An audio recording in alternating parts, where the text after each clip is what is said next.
The champagne flute felt cold and alien in my hand. I was a construction worker holding a delicate piece of crystal, a bowl in a china shop of academic elites. This was Isabella's world, not mine. Her MBA graduation party was in full swing at a lavish rooftop bar overlooking the city, a city I had helped build, brick by sweaty brick. I'd paid for this party, just like I'd paid for the degree, the expensive textbooks, and the apartment she needed to be closer to campus. Every extra shift, every weekend sacrificed was for this moment, for her. And finally, Isabella said, her voice echoing from the small stage, her graduation gown shimmering under the fairy lights. She beamed, a picture of success. I want to give a special thank you to the man who made this all possible, my husband, Mark. A smattering of polite applause rippled through the crowd of her new, sophisticated friends. I felt a swell of pride. My wife, the MBA graduate. I straightened my ill-fitting tie, a nervous smile on my face. This was it, the moment we dreamed of, the start of our real life. Isabella's smile tightened. Mark, she continued, her tone shifting from gracious to condescending. He's been my rock, a very solid, very simple, and ultimately very heavy rock that a girl has to eventually let go of if she wants to swim. The laughter was hesitant at first, then grew as people realized she wasn't joking. My own smile faltered, confusion chilling my blood. What was she doing? You see, she said, gesturing towards me with her flute, Mark is what you'd call a starter husband. You need someone to pay the bills while you build your empire, right? He worked his hands to the bone so I could work my mind to its peak. She paused, letting the cruelty hang in the air. But as I stand here today, a graduate of one of the finest business schools in the country, I've realized our paths have diverged. I'm on a rocket ship, and he's still on the launch pad holding a wrench. My heart hammered against my ribs. The room fell silent, every eye drilling into me.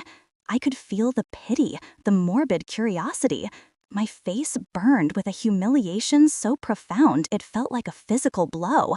So, Mark, thank you for your service, she said with a final dismissive wave, but it's time for an upgrade. She then turned to a distinguished, silver-haired man standing near the stage. Dr. Finch and I believe that intellectual equals make the best partners, and we're excited to announce our partnership, both professionally and personally.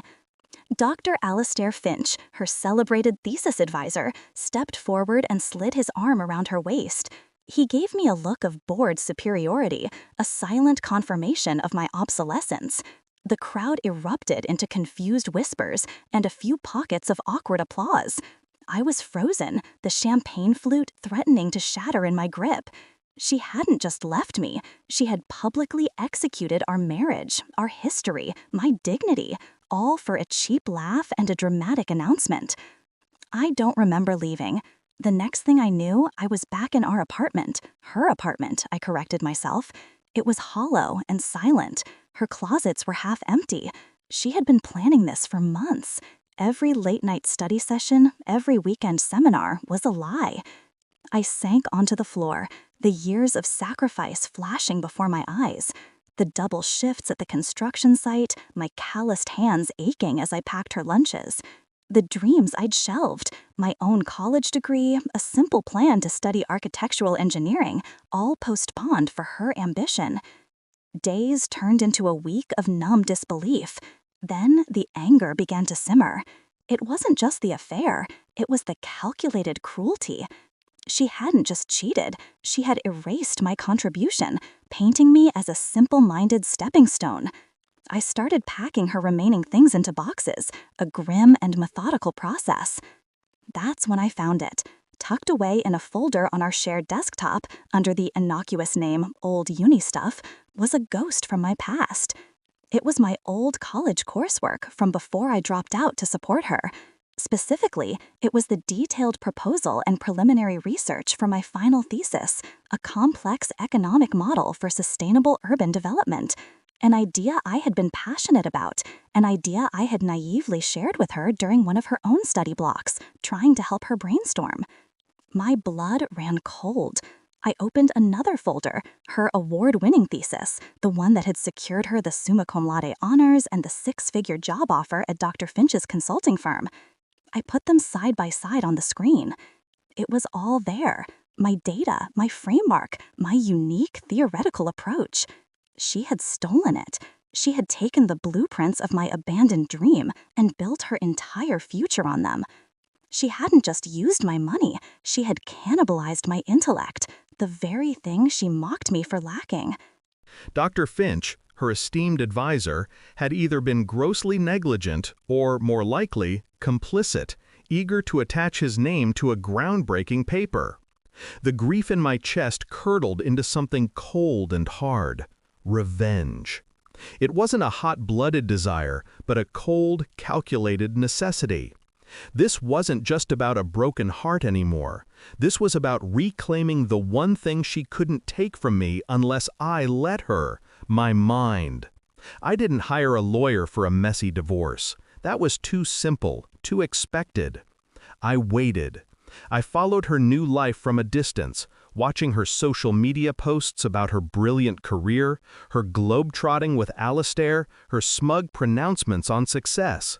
She was the star, and she wanted everyone to know it. My chance came 3 months later. The university was hosting its annual Alumni Symposium, a prestigious event broadcast online. The keynote speakers? Dr. Isabella Vance and Dr. Alistair Finch, presenting the revolutionary findings from her thesis. I spent a week meticulously preparing my case. I gathered my original time-stamped files from old hard drives. I found emails from years ago, sent to my old professor, discussing the core concepts of my thesis. The evidence was irrefutable. I packaged it all into a neat, damning file and sent it anonymously to the university's dean of academics and the head of the ethics committee, with a simple subject line, "Regarding your keynote speakers." I told them to watch the live stream. The day of the symposium, I sat in my small, new apartment with a laptop and a beer. I watched as Isabella and Alistair took the stage to thunderous applause. She looked radiant, powerful. He looked proud, the cat who got the cream. They began their presentation, the slides filled with my charts, my theories, my words. 20 minutes in, a man in a suit walked onto the stage and whispered something to the moderator. The moderator's face went pale. He stopped Isabella mid-sentence. "Dr. Vance, Dr. Finch, we have to pause for a moment," he said, his voice tense. "Some serious allegations regarding the integrity of this research have just come to our attention." The confident smiles on their faces evaporated. The screen behind them, which had been showing a complex graph, suddenly flickered. It was replaced by a side-by-side comparison. On the left, a document titled M. Collins, Architectural Engineering Thesis Proposal, 2016. On the right, Dr. I. Vance, MBA Thesis, 2023. Key paragraphs were highlighted, showing verbatim plagiarism. The core mathematical models were identical. A collective gasp rippled through the auditorium, and the online chat exploded. Isabella stared at the screen, her face a mask of horror. She looked out at the sea of faces, no longer adoring, but filled with shock and contempt. Alistair was stammering, trying to dismiss it as a clerical error, but the evidence was overwhelming.